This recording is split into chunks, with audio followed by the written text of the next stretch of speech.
Hey, my name's Matt and welcome to the Open Mic Room. Each episode I'll be speaking with a guest to share some stories and discuss their music.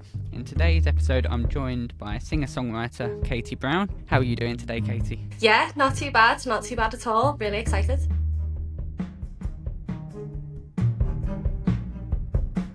Thank you so much for having me. You're welcome. How are you feeling today? I know you Yeah, I'm suffer from migraines, don't you? pretty good. I do. I suffer really, really badly from them, but I'm okay today. I'm mostly tired because I have had to do my grown-up job today. Oh no, yep, me too. Yeah, So sucks, doesn't it? there's a loose structure to the podcast. I like to try and set it out like a 3-song open mic.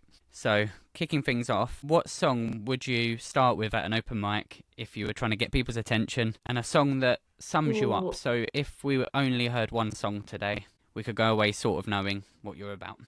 Would it be my own song or a cover? Oh, it's all originals. Yeah, all Oh, original songs.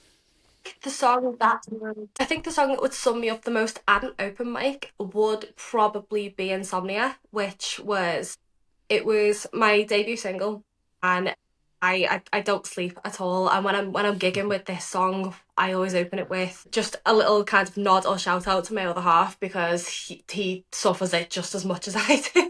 It's one of them. If I can't sleep, we can't sleep. But yeah, it's a song that it defines me in a way of it defines me in a twofold kind of way really because I am a terrible sleeper, but at the same time it was my first baby, so it was my debut single that I brought out, and I think I've grown quite a bit from there, but it's still quite a raw song.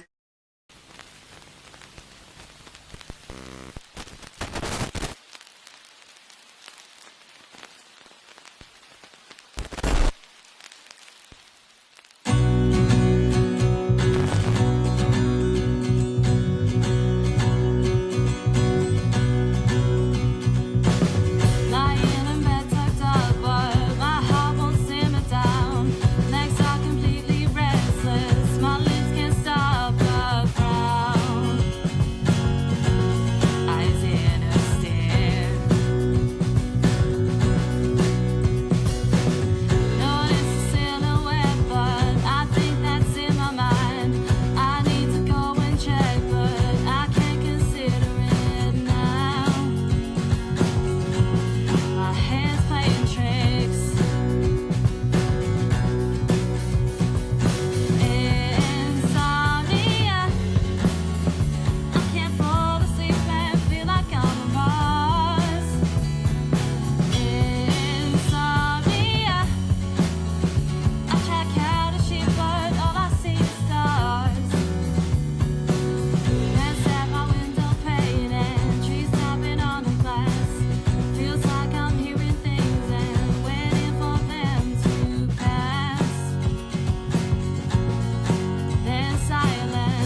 So yeah, I think If Insomnia you is a end up, great choice.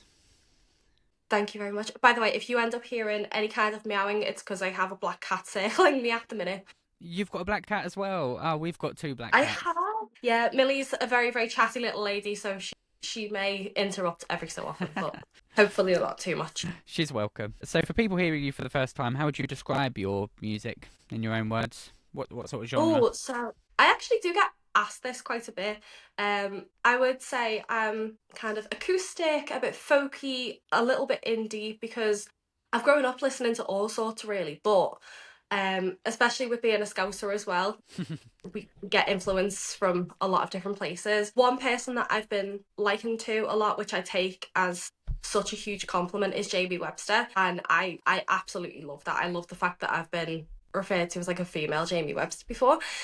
But yeah, Yeah, he's I'm a great quite songwriter, acoustic. isn't Oh, he's so good. Yeah, quite acoustic, quite I'd say quite raw as well because I say what I see basically a lot. Like I write about my own life a lot. he? Yes, yeah, I was going to come to some of those. But on the Liverpool thing, so obviously Liverpool has such a great music history. How has growing up around Liverpool shaped your music? How hasn't Yeah. it? So when I was in uni, because I went to Liverpool Media Academy, one of the bands that is spoken about a lot and is written about in essays and stuff, as you could probably imagine, is the Beatles. I learned how different personalities and different ways of songwriting can exist in the same space. So John Lennon was always very emotional, yet Paul McCartney was still quite poppy. And that's influenced me in a huge way, I think. And I always say this, I'm quite a bad scouser because I'm not a Beatles fan at all, but I do respect that raw versus pop. And I think that's influenced how I write a little bit as well. Because like I say what I say a lot of the time, but I do envy the pop side of things as well. Like I can't do that at all. One song that I gig with quite a bit actually is a Cilla Black song. Oh, It's really? Something Tells Me Something's Gonna Happen Tonight. Yes, genuinely, right. When I was growing up, this must have been around 2005. I remember that song from a celebrations advert, you know, those chocolates.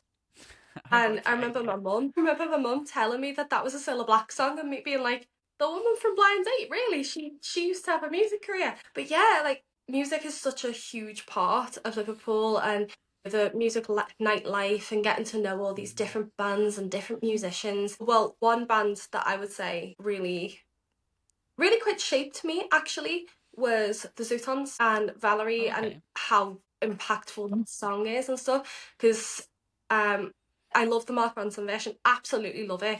But I think the roots have been forgotten a little bit for that song. And I always make sure if I play it at any sort of gig, I'm like, this is a Liverpool song, this is by the Zootons, Right. enjoy. Yeah, you're definitely lucky to grow up in Liverpool. You can't not be inspired by music living around there.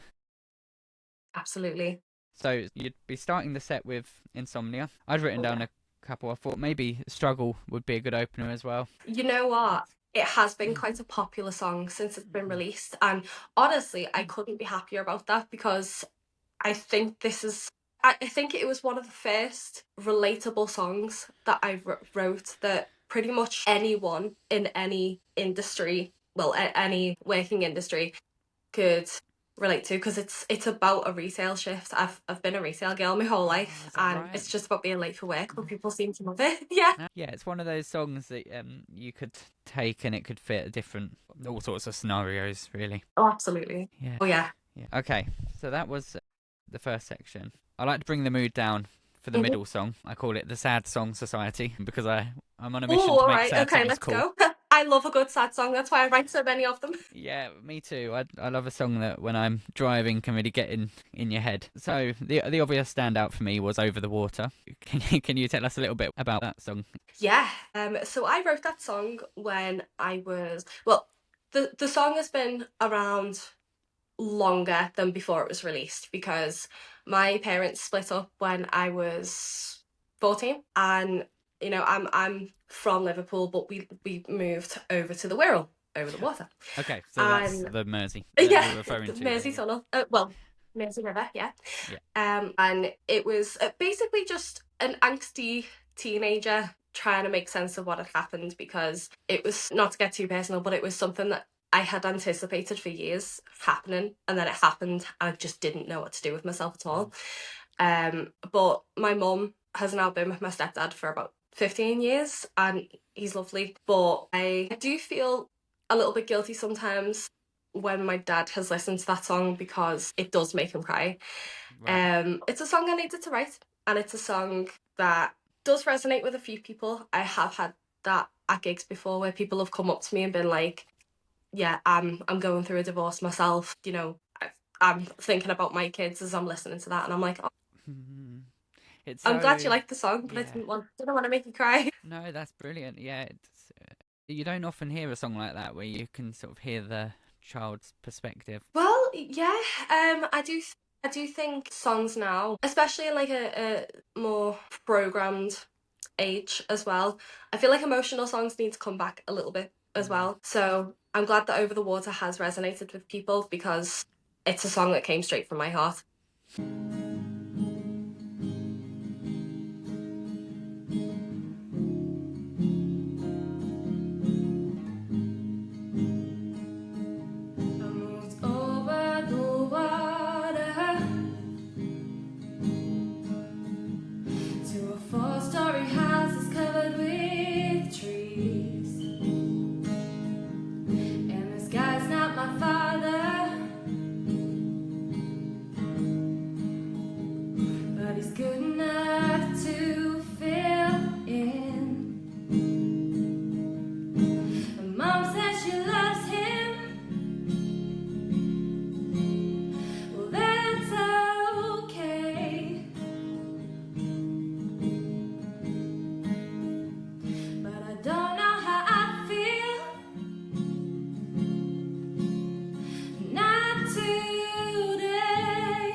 Chases the key. I've still got my boyfriend down the road.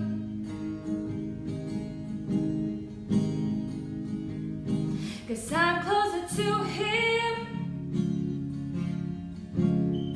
Well, who knows? 'Cause it's a nice place that I know. And we're all here, but it's not at home. But it's a train and a bus back to my hometown, and I'm missing all the shops on Allenton Road. And I say every day I wanna go home. I'm trying to get my chin up, but all of this change is just too much, and it's hard to not feel numb. Keep your chin up, keep your chin up. Don't slip now. Keep on smiling, keep on smiling. Don't feel down, 'cause it's a nice place that I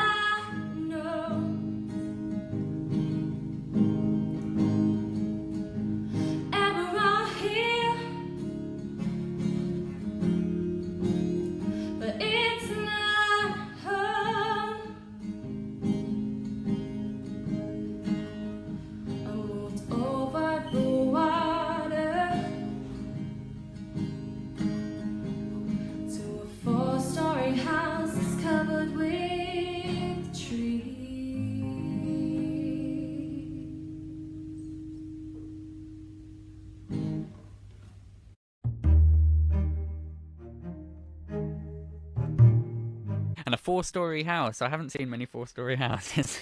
Did you learn to love it? Well, I did a little bit because, to be honest, I've made it sound a little bit more grandiose than it is. It's A bit of because fictional of where we license there. live. It's, well, a little bit, yeah.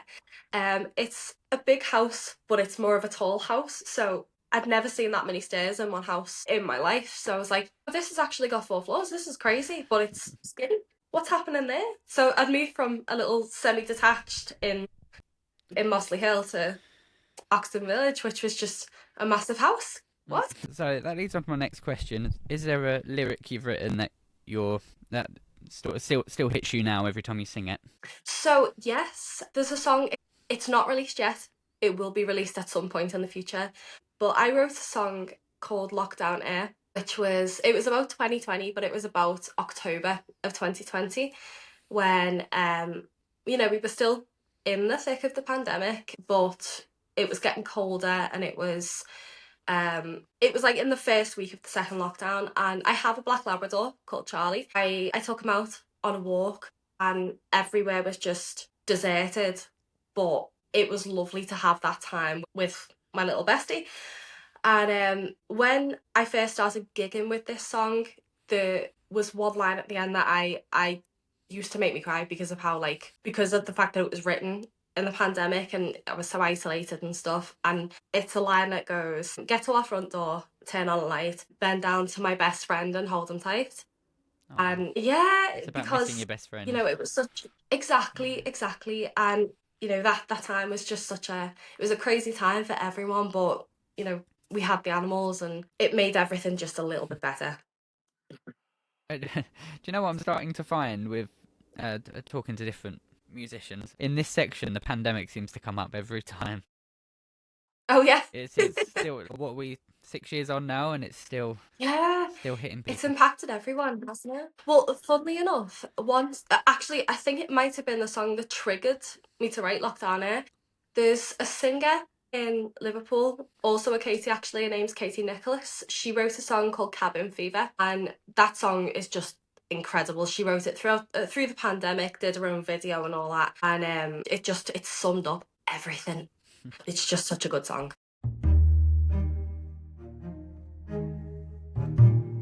So you've got seven songs on your Spotify at the moment. Is there plans to sort of put them into an album format, or are you quite happy releasing singles at the moment? Yeah, there is going to be an album. Again, it's going to be a little bit later on in the year now. I initially had a plan to do like a 10-song album, and it was going to be called Black Labrador, with Lockdown Air being like the titular one. I'm now going to do 2 EPs just because it's just ever so slightly easier. I've been able to put more heart into one and then the other kind of thing. But yeah, there is going to be an EP very, very soon. I haven't got a date yet, but it is going to be out soon. Are you still enjoying your gigging? Are you trying to? Where do the gigs come from at the moment? So my most frequent haunt at the minute is the Jacaranda on Seal Street. It's such a popular venue, but it's popular for a reason. Like, it's perfect for my type of music. Like, we get a lot of acoustics, a lot of indies. So it's mainly the Jacaranda, but I do have one coming up. In fact, my first one of April is on the 11th, and that is in the Shipping Forecast, which I am headliner for that one, which I'm really excited. Cool. But yeah, I'm trying to That's a gig great as gig, much that as one. possible. Yeah, it's such a cool place. But I'm trying to find that balance a little bit because, like I say, I do work full time as well. So I'm trying my best to gig as much as I can, but work and then find some time to sleep at some point as well. Just trying to fit it all in somewhere.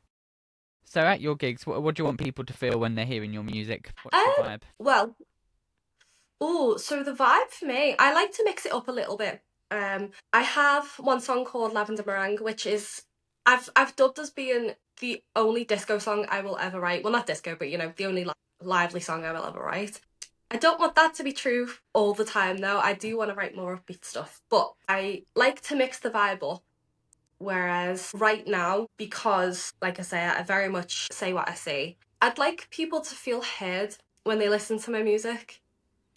I'd like the vibe to resonate with people. Not so much that I'm letting people leave my shows crying. I wouldn't like that, but you know, I would like people who come to see me to be able to relate. Feel something. Yeah. The Struggle as a song has always done that for people as well. It's always been one of those songs where they've been like, yeah, I get it. I've been late for work before, and you know, it's been a bus ride and I've not wanted to be there, but I've been there. And yes, The Struggle's been quite a popular one. And then your songs feel authentic and relatable, like they're honest songs. yeah.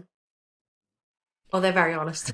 So we have the first song, and then bringing it down to the sad one. What's the wild card to finish your set?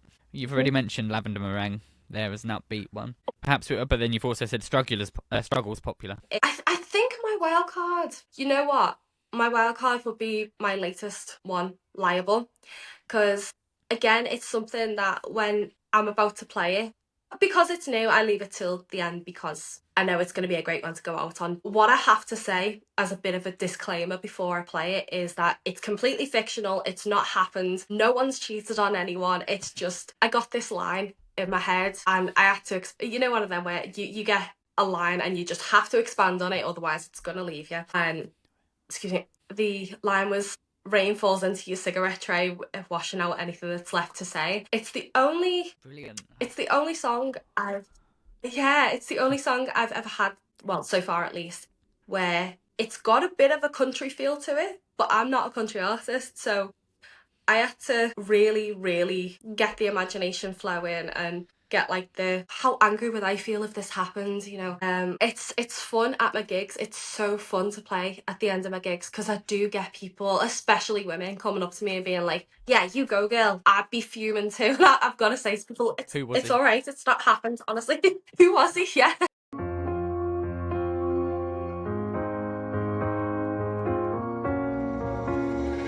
Rain falls into your cigarette tray, washing out anything that's left to say. Stand up, walk away, don't talk to me. Share my head, watch through my shade. You sent me lemons, I made lemonade. You dug your own grave and it's got to me. And there's me thinking that we're soulmates, but turns out you're not that great. All this drama's keeping me awake, and my head is in a state. And you are liable for breaking my heart.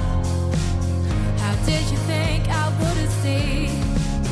You're such a lie, boy, and it really hurts that we burned to this degree. Adrenaline running through my veins, you got me questioning if I'm insane. How did I bury my head so deep in the sand?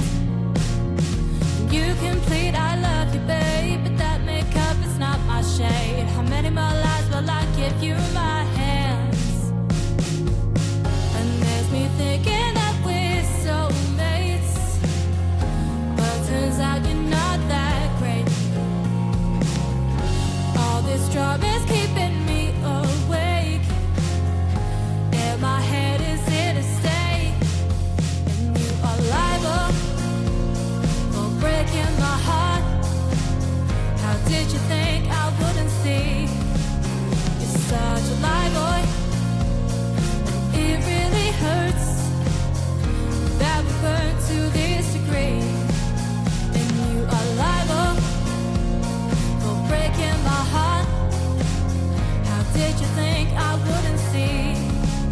You're such a lie, boy, and it really hurts that we burned to this degree. You tell me not to holler about the lipstick on your collar, but if it is all the same, I'm gonna shout. You tell me you're not fronting, but them tears are just a stunt, and only I'm here when I'm trying to call you out. You tell me not to holler about the lipstick on your collar, but if it is all the same, I'm gonna shout. You tell me you're not fronting, but them tears are just a stunt, and only I'm here when I'm trying to call you out. And you are liable for breaking my heart. How did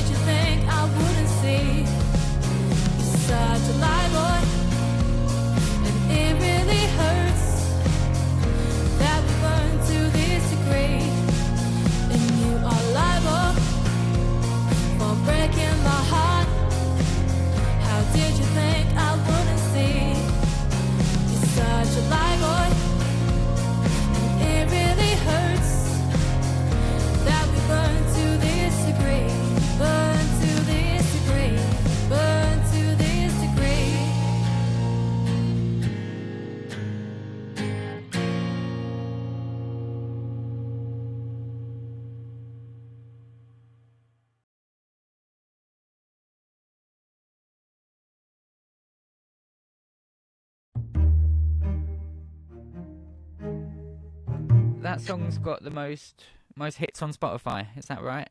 Of your songs, Liable? Yeah, it has. And honestly, I'm so pleasantly surprised because I pushed it as much as humanly possible as well, really. But it's one of them, like when I was writing it, I didn't think it was going to get any sort of traction like that. I thought, like to me, it was one of my throwaways because I was just making up things on the spot to write, and the fact that it's got so much attention and the fact that it's got so much like positive feedback, I'm absolutely astounded because that was a throwaway song. You guys like that? That's You weren't crazy. expecting it. Not at all, but I'm glad people like it. The quality is really good.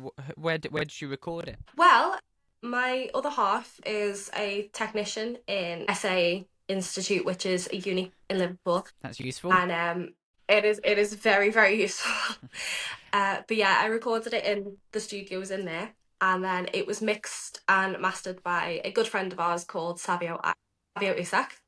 Yeah, so we had a good, very small little team behind us to record, mix and master. It's been very homegrown as well, which I really appreciate. The fact that I've been able to use the facilities quite easily and have access to it has been incredible because I've been able to record like a lot of my stuff in there as well. It's very professional. It really is. I mean, that's all thanks to Savio though. He's been so good. Okay, so is there anything about your music that I haven't asked, but I really should have done?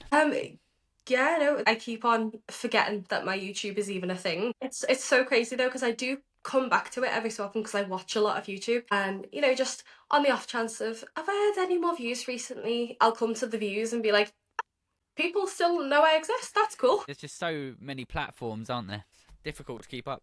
It is a bit, but I do feel a little bit fish out of water now because I do feel like I'm slightly too old to be on TikTok, but at the same time, it's the best platform out there at the minute, and it's been my main like means of portfolio for I say a long time, since January. So yeah, where can we find you? Mainly TikTok under KTSP Brownius, and Instagram, which is just KTS Brownius. So how's that spelled? Sorry, Katie Katie and then Brown Brownius, IUS. Brown IUS.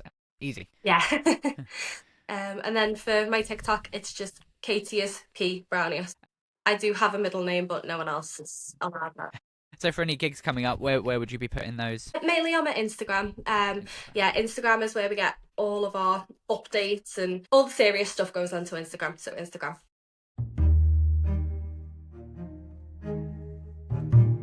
So just a few quick fire ones to finish off. Quick fire questions. Is that all right? Okie dokie.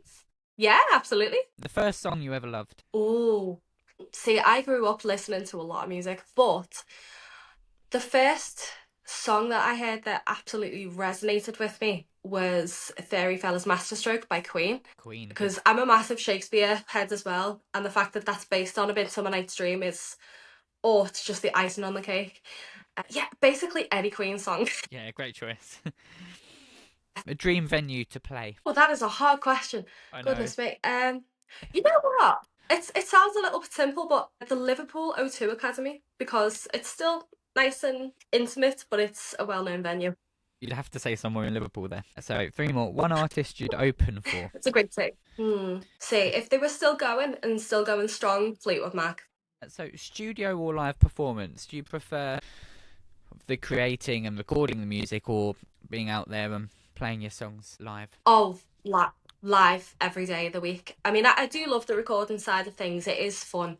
But when it comes to actually being on stage and having people to interact with and joke with, it's just, there's no other feeling like it. And the final one, a song that you wish you'd written? Easy. Downtown Train by Tom Waits. Okay, why is that? Honestly, Tom Waits is such an amazing storyteller with his songwriting, and genuinely, any of the songs off the Nighthawks at the Diner album, I wish I'd written. But Downtown Train, I'm saying that like they're on the same album, they're not. But Downtown Train is just, it's got it's a song that stays with you, and it's got such a feeling of longing to it, and there's obviously history behind that song, and I've heard it in so many different versions and so many different forms, but there's something about Tom Waits and his writing. I'm so jealous. I wish I'd written it. I love how quick you were at all those.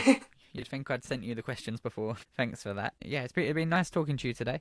It feels like I'm Yeah. back at uni, because I went to uni not far from Liverpool. So it feels like I'm back surrounded by Oh, right. Where Scousers. did you go? I went to Edge Hill in Ormskirk. Do you know it? Oh, Yeah. right. Okay. I actually have a couple of friends who went there. And then I met my wife whilst I was up there, and she was at John Moore's in Liverpool. Oh, lovely. Very nice. So yes, I've still got connection to Liverpool. Still got some friends around there and on the Wirral. We're pretty down to earth. We'll be back. Okay. Well, thank you so much for joining me. Thank you for having me. Wish you luck with the new music coming out. Have you got anything? Thank you so much. Anything to add at the end? Well, all I can really say is Liable is on all the streaming platforms now. Please go and download or stream. Okay. Thank you so much. Thank you.